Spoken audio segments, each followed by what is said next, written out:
Dostlar, hər birinizi kanalımıza salamlayırıq. Kanalımıza dəstək olmaq məqsədilə video bəyənməyi, paylaşmağı və ən əsası xəbərləri ilk oxumaq üçün abunə olmağı unutmayın.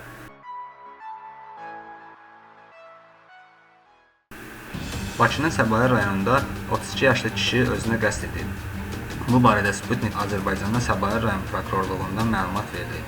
Məmmədov Elvir Azəroğlu Salyan şosesində yerləşən evində özünü asıb. İntihar hadisəsi günorta saatlarında baş verib. İlkin araşdırma zamanı intiharın səbəbi məlum olub.